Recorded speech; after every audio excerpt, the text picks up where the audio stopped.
Assalamualaikum warahmatullahi wabarakatuh. Waalaikumsalam warahmatullahi wabarakatuh. Alhamdulillahirabbil alamin. Allahumma sholli ala sayyidina Muhammadin wa ala alihi wa ashabihi ajmain, amma ba'du. Yang terhormat Kepala SMA NU Al-Maruf Kudus, yang terhormat Bapak Ibu Wakil Kepala, Bapak Ibu Guru, tenaga pendidik dan tenaga pendidikan SMA NU Al-Maruf Kudus, dan juga tidak lupa yang saya banggakan, saya sayangi seluruh siswa-siswi kelas 10, 11 dan 12 SMA NU Al-Maruf Kudus, dan juga para pemirsa setia Studio Al-Ma'ruf yang berbahagia. Apa kabar? Saya doakan semoga para pemirsa setia dan seluruh keluarga besar SMA NU Al-Maruf Kudus diberikan oleh Allah hidayah, bimbingan oleh Allah, diberikan rahmat kasih sayangnya, diberikan kesehatan lahir batin, apalagi di bulan puasa. Semoga tetap semangat dalam menjalankan ibadah puasa dan nanti mendapat kemenangan menjadi orang yang bertakwa. Amin ya rabbal alamin. Amin. Selamat datang di Studio Al-Ma'ruf dalam program Nuansa Ramadan tahun 1446 Hijriah. Pada segmen dialog Ramadan di Nuansa Ramadan SMA NU Al-Maruf Kudus ini bersama saya Ulin Nuha. Kali ini kita kedatangan seorang tamu yang spesial, tamu yang luar biasa. Beliau ini ada seorang dikatakan intelektual lah, cendekiawan muda dari Kudus, juga akademisi, juga seorang tokoh masyarakat, aktivis organisasi, mungkin ya tidak mungkin, memang seorang kiai juga ini sesuai dengan multidimensi keilmuannya. Saya katakan sebagai seorang aktivis karena beliau ini adalah aktif di berbagai organisasi, mulai dari masa mudanya IPNU, kemudian PMII, ada digeluti di ISNU ya, Ikatan Sarjana NU, Lakpesdam, kemudian ada di MUI dan sebagainya. Dan sebagai seorang akademisi, beliau ini, narasumber kita ini luar biasa. Juga sekarang ini beliau menjabat sebagai salah satu pimpinan di perguruan tinggi agama Islam negeri di Kudus, yaitu IAIN Kudus. Beliau sebagai wakil rektor IAIN Kudus ya. Beliau karena sangat luar biasa kompetensi sosialnya, beliau juga saat ini menjabat sebagai wakil ketua PCNU, wakil ketua pengurus cabang NU Kabupaten Kudus ya. Ini adalah luar biasa. Saya perkenalkan, beliau adalah Bapak Dr. Kisbianto SAG MPD. Nah, ini Assalamualaikum. Waalaikumsalam. Sebelum kita lanjutkan, bagaimana saya manggilnya ini Pak Dokter, Pak Kiai atau Pak Kisbi? Bisa lebih akrab Pak Kisbi ya? Panggil Pak aja. Karena anaknya udah banyak. Okay. Tapi usia itu usia itu hanya angka. Tapi yang menjadi muda semangat ya, karena tadi semangatnya. Baik, pada nuansa Ramadan kali ini kita akan berbincang santai lah, ngobrol santai untuk menemani kita di bulan suci Ramadan bersama beliau terkait tema yang luar biasa. Tema kita adalah tentang puasa dan kecerdasan ya. Dimana puasa Ramadan yang merupakan salah satu kewajiban seorang muslim yang diberitakan oleh Allah dalam Al-Baqarah 183. Ini kewajiban luar biasa, tentu memiliki makna yang luar biasa juga, karena di balik perintah itu ada maqasidus syar'i yang harus sebagai orang Islam mengkaji apa di balik perintah itu semua. Namun sebelumnya puasa yang dilakukan oleh orang-orang muslim, orang-orang mukmin kalau istilahnya dalam ayat itu itu tidak sekedar puasa, tapi harus tahu juga ini lebih penghayatan makna puasa itu sendiri, sehingga puasanya berkualitas gitu loh. Kira-kira apa sih makna puasa sebenarnya, Pak Kisbi? Monggo. Terima kasih Pak Ulin dan Saya sapa semua keluarga besar SMA NU Al Ma'ruf yang sangat luar biasa ini. Membincangkan tentang puasa ini sebenarnya mempunyai banyak dimensi ya. Ya tentu saja puasa yang paling sederhana adalah tidak makan, tidak minum, mulai fajar sampai maghrib, itu pelajaran kita sejak kecil ya. Dan semuanya orang tahu tuh. Tapi dimensi-dimensi yang lain selain yang bersifat fisik seperti tadi, ada tema kita hari ini adalah puasa kaitannya dengan kecerdasan. Apa ya? Puasa itu ada kaitannya dengan kecerdasan? Puasa bukan hanya terkait dengan kecerdasan. Puasa itu bagian dari kecerdasan itu sendiri. Coba kita lihat. Kalau kecerdasan itu IQ-nya, itu intelektualnya, mungkin kita cukup dengan membaca, menghafal, ya kan? Kalau kecerdasan itu kita ukur dimensi yang lain, misalnya sikap seorang muslim yang baik, sikapnya harus baik. Apa ya, sikap yang baik hanya bisa dibentuk dengan membaca. Itu sudah mulai bermasalah. Iya kan? Iya, enggak kan begitu.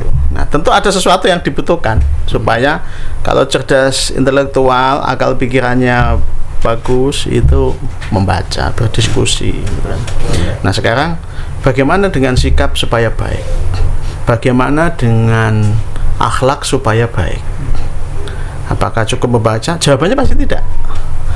Dan yang terakhir, bagaimana supaya spiritualnya baik?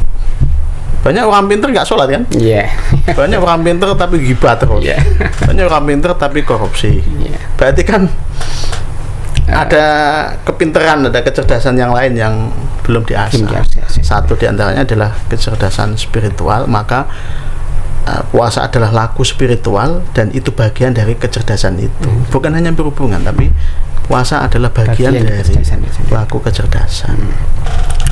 Kemudian ini Pak Gisbi, terkait dengan kecerdasan, puasa itu tadi disampaikan bagian dari kecerdasan itu sendiri.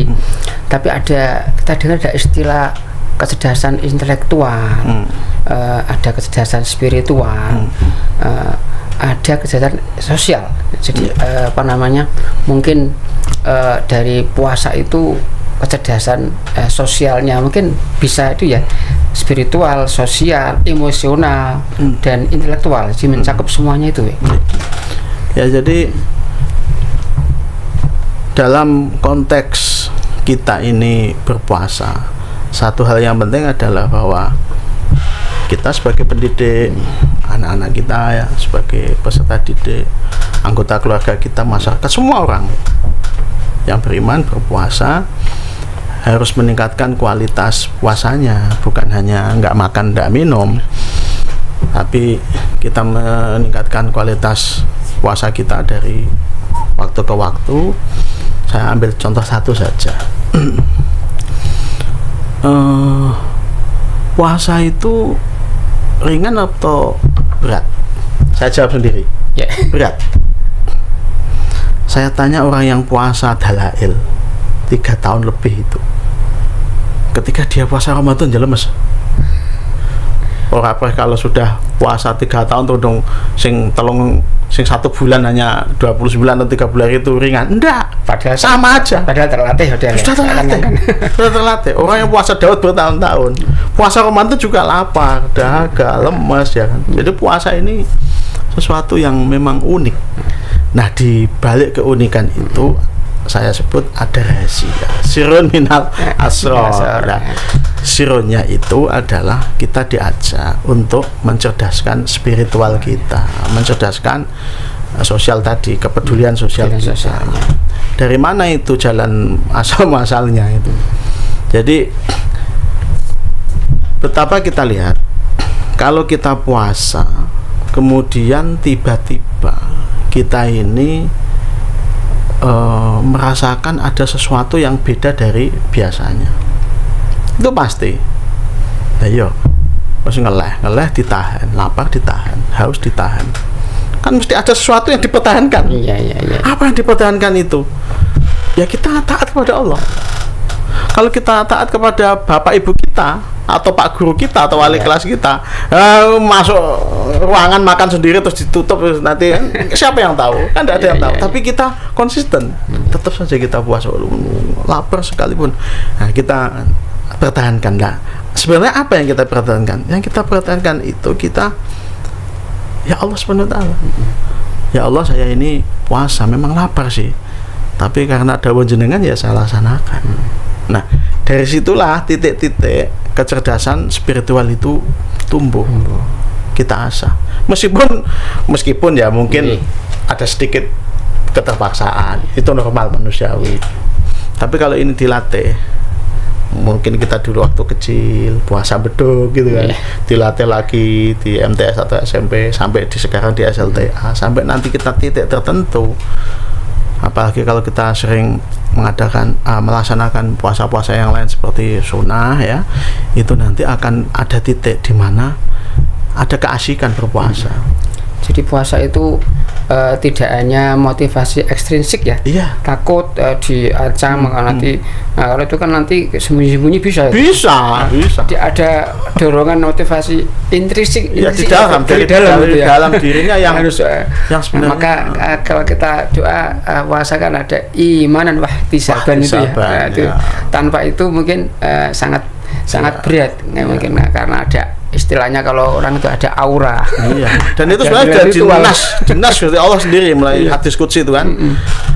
Asomuli wa ana ajzibi itu ya. Khusus itu puasa itu urusan kita hamba langsung dengan Tuhan. Tidak ada perantara orang tua kita, guru kita atau siapa, tidak ada. Jadi puasa itu ya saya dan Tuhan. Kalau saya oke, Tuhan oke, jadi puasa. Iya. Karena nggak ada siapa-siapa. Nah, makanya ibadah puasa tidak bisa disamakan dengan ibadah yang lain, karena Allah itu orang yang berpuasa apapun keadaannya mesti ikhlas. Iya. Gimana Tuhan tuh ikhlas? Puasa gak ikhlas gimana? Sulit ya. Sulit gak ikhlas itu. Betul. Nah, karena itu tadi janjinya Allah kalau puasa nanti jadi orang yang bertakwa. Nanti akan menjadi orang yang dalam aspek kehidupannya itu mencerminkan semuanya. Dan wa ana ajzibih itu memang tadi rahasia itu seandainya dikasih tahukan sesuatu yang rahasia itu kan mestian sesuatu yang heboh, yang melebihi dari kebiasaan. Kalau kita mau kasih hadiah kepada anak surprise kita, lah berarti surprise ditaruh di belakang dulu apa ini lah itu kan. Nah itulah itu kalau dikasih tahu kan, kalau kamu berpuasa Ramadan kamu dapat ini biasa. Wa ana azibi itu sudah nggak ada batas ya, nggak ada batasnya. Bisa jadi nanti ibarat seorang kalau tuan rumah dengan pembantu itu bisa jadi dapat hadiah yang kasih rumah itu. Paket kan dia. Harusnya itu gajinya sebulan sekian juta, 5 juta karena sangat luar biasanya ketaatannya sehingga nanti khusus itu nantilah. Baik, ini ada kalau kita melihat Pak Kisbi, situasi zaman sekarang ini kan banyak tantangannya. Anak muda ini ya, perkembangan zamannya semakin maju, semakin pesat, iptek ya, adanya HP, ada televisi, internet ya, HP yang dengan distribusi itu macam aplikasi dan sebagainya lah. Ini sejauh mana pengaruhnya terhadap kecerdasan seseorang itu? Andai saja kita orang beriman ini tidak ada puasa, hidup kita ini seperti apa coba? Makan terus, ya kan? Iya.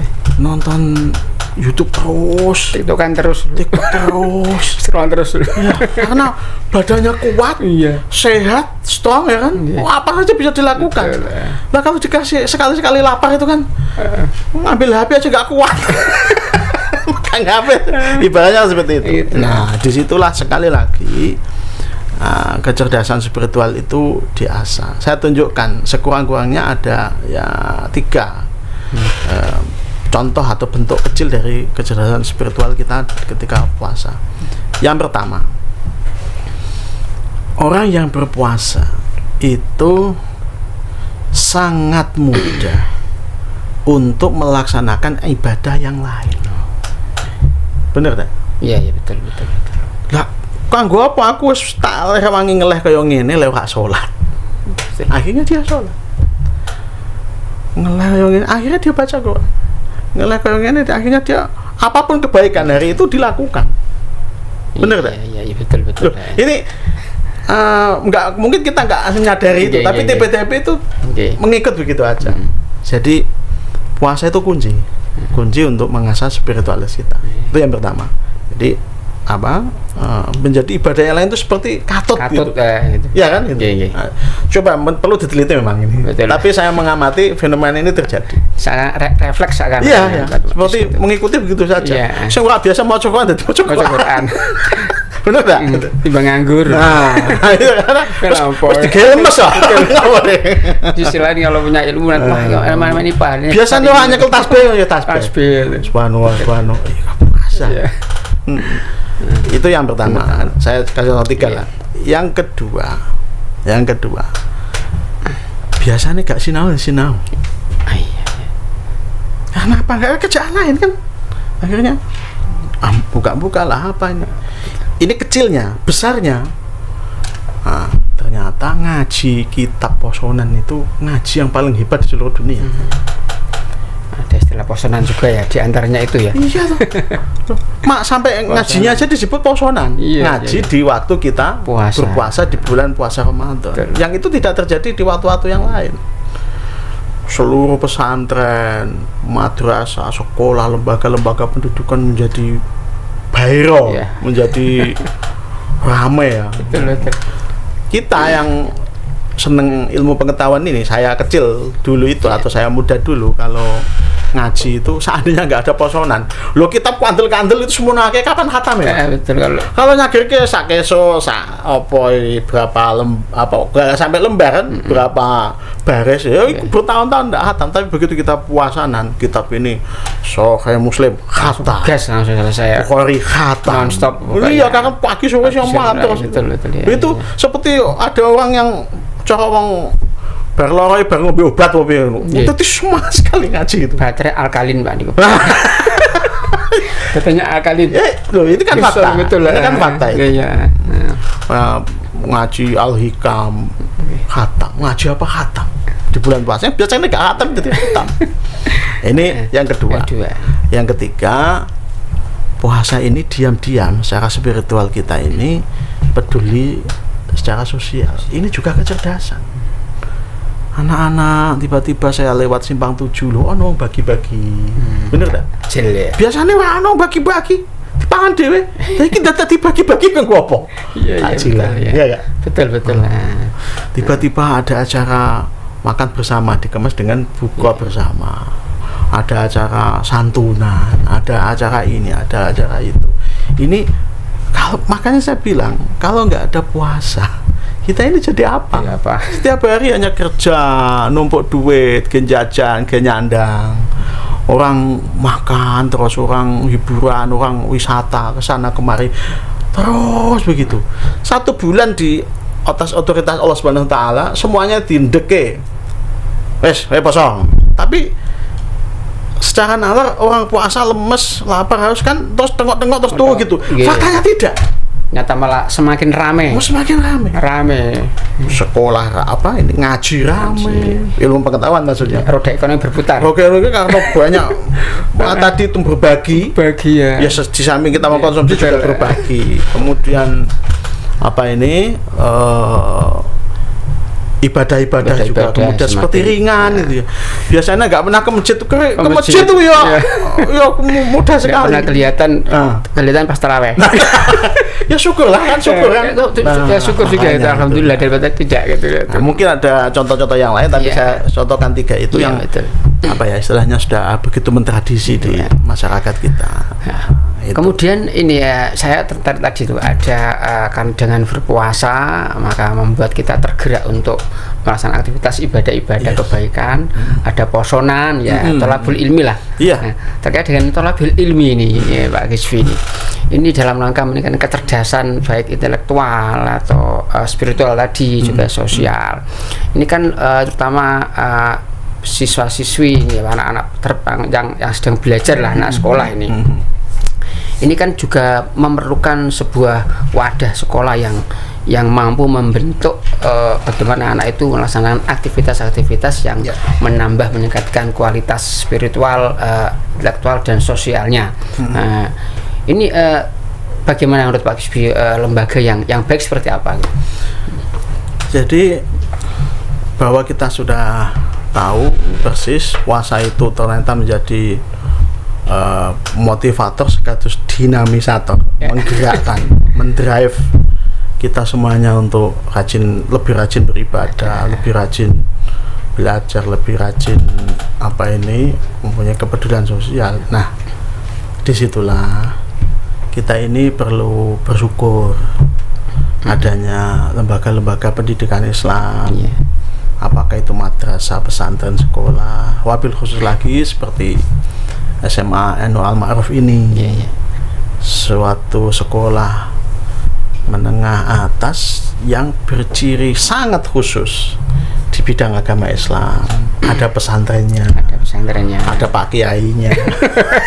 Pak Kiai. Malu ini. Ya kan? Kurang apa coba? Nah, tentu tidak hanya Al-Ma'ruf, tapi saya ingin kasih contoh saja. Misalnya di Al-Ma'ruf ini selain sebagai lembaga pendidikan formal juga ada pesantren dan program-program ya. Saya dengar program-program unggulan itu ada tahfidz ya, ada kelas tahfidz, ada kelas olahraga, ada riset ya, penelitian luar biasa itu. Ini anak-anak yang cerdas-cerdas akan jadi spesifik di bidang riset yang unggul nanti kalau dia untuk melanjutkan ke perguruan tinggi ya kan. Ilmuwan.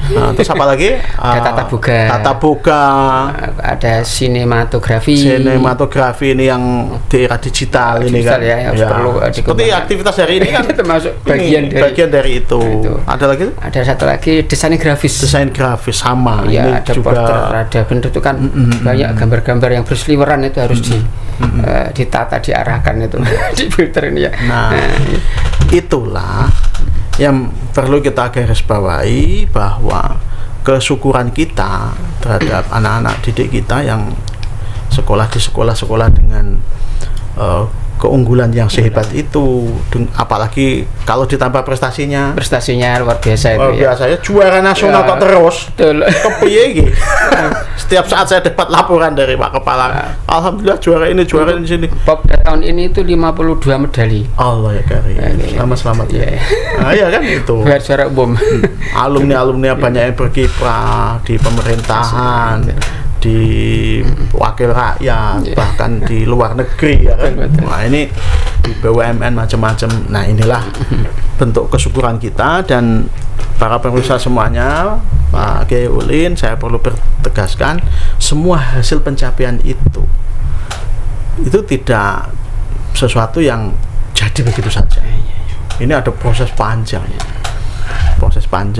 yang pergulatan antara intelektualitas atau keilmuan, pergulatan antara manajemen, bagaimana lembaga pendidikan dikembangkan sebagai seorang muslim yang concern di bidang pengembangan pendidikan, dan satu lagi pergulatan dunia spiritual. Apa ya bisa jenengan misalnya seorang ahli pengembang pendidikan top, apa tanpa izin Allah bisa mengembangkan sekolah? Tidak bisa.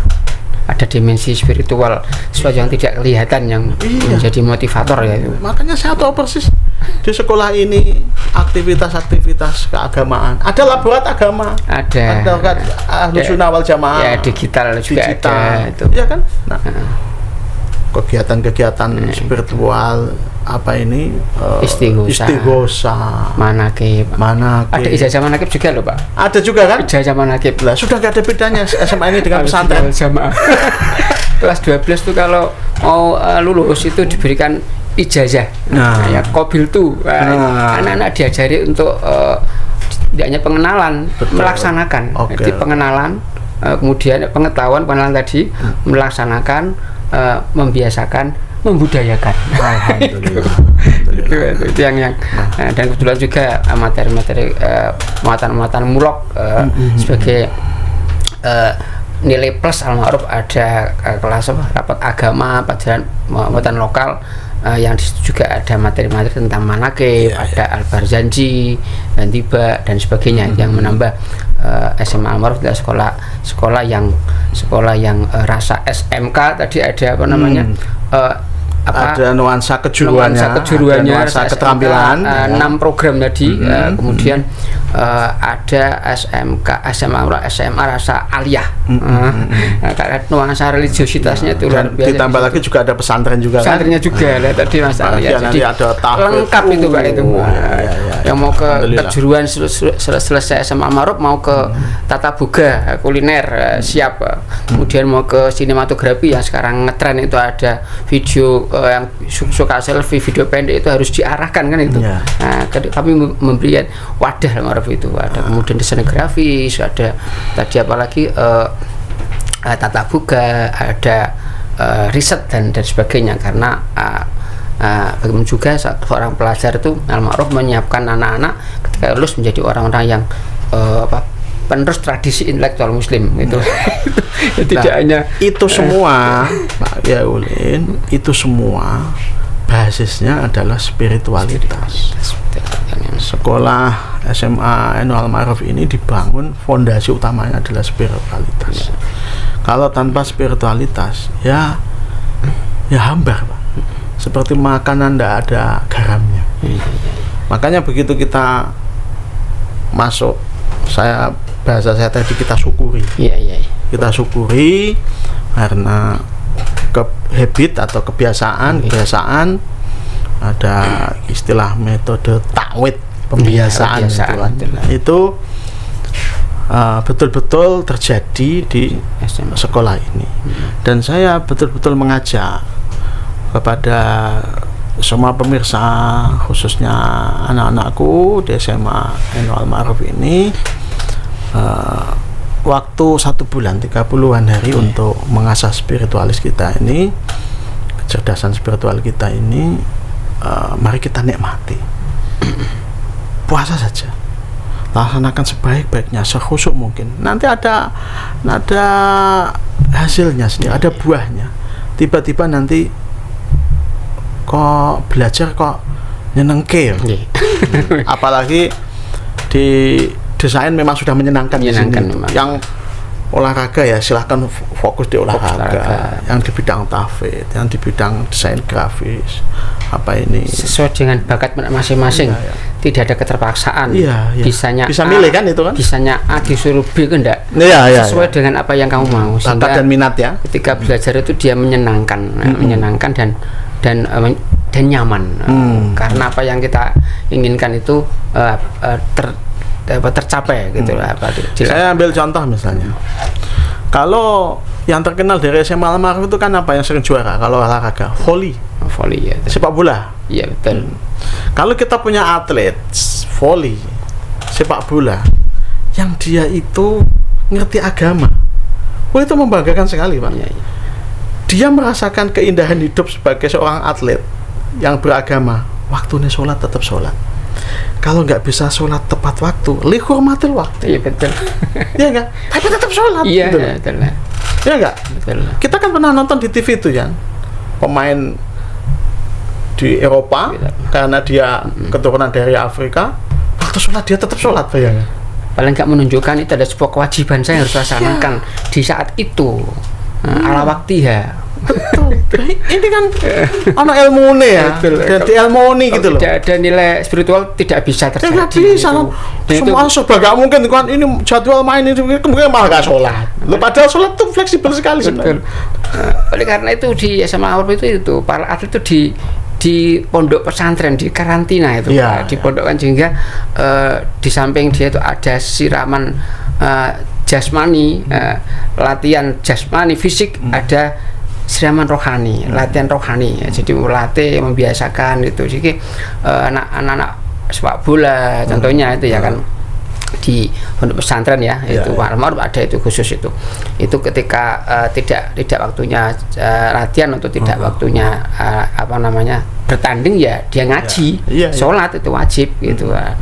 Kemana-mana misalnya pergi ya tidak hanya bola yang dibawa itu, tasnya ada sarungnya. Ada sarungnya. Nah, ini luar biasa. Ini di situ. Ini para pemirsa harus tahu ini. Betul. Para orang tua wali, harus tahu ini. Ada nilai. Jadi itu yang menjadi brand keunikan SMA Al-Ma'ruf dibanding sekolah lain. Nah, saya tanya itu. Sama. Kalau ada orang rajin olahraga, kemudian dia berprestasi, kemudian masih menjaga sholatnya, masih jaga istighosahnya, masih baca Qur'annya, siapa sih nggak bangga gitu? Siapa nggak bersyukur gitu loh? Kan saya tanya itu para juara, nonton nggak ini para juara? Ada yang juara voli, juara sepak bola. Anda hanya ingin juara di dunia ini atau ingin juga juara di akhirat?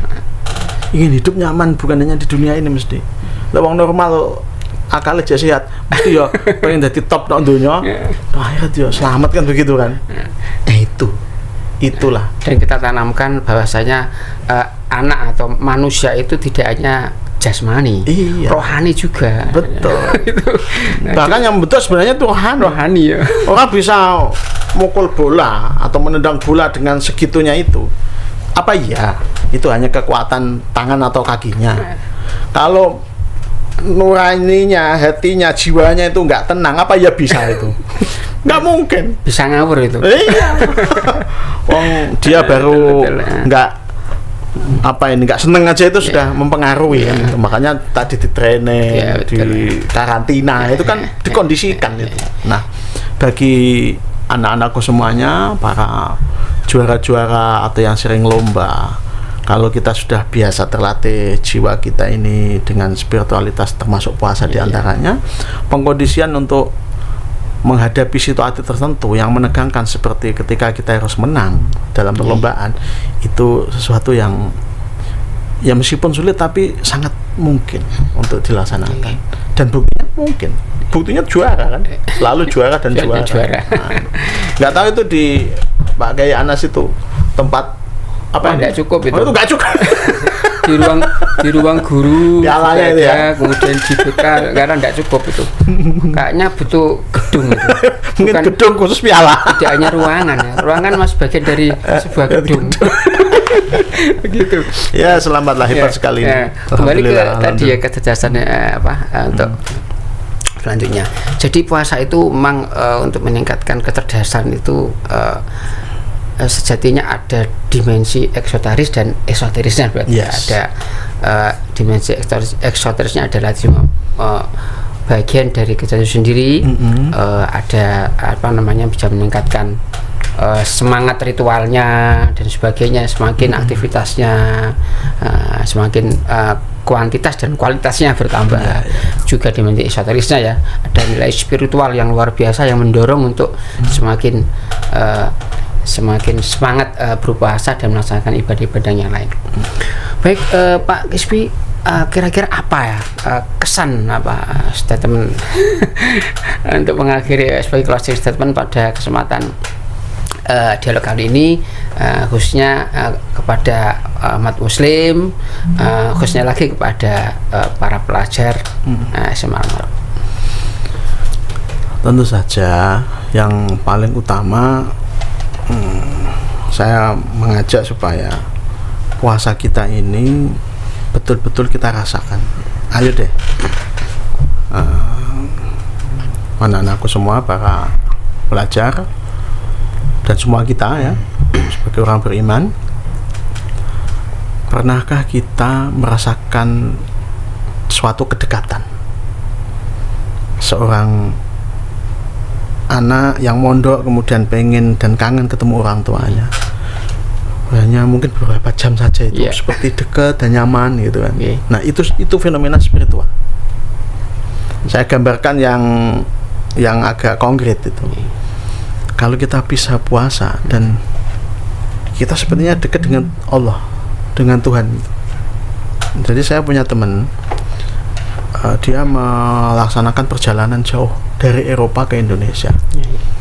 Ya kan boleh muka itu, boleh nggak puasa kan? Boleh. Sebenarnya ada rukhsah, ada apa ini kemurahan. Musafir. Yang mana musafir. Nah, tapi dia tetap puasa. Kan saya tanya, mengapa tetap puasa Pak? Aku lek puasa iki tenang, seneng gitu. Kita iki asik, seneng. Oh, meskipun aku lapar tapi aku puasa ya Allah. Nah, kalau puasa sudah mencapai seperti ini, luar biasa Pak. Luar biasa.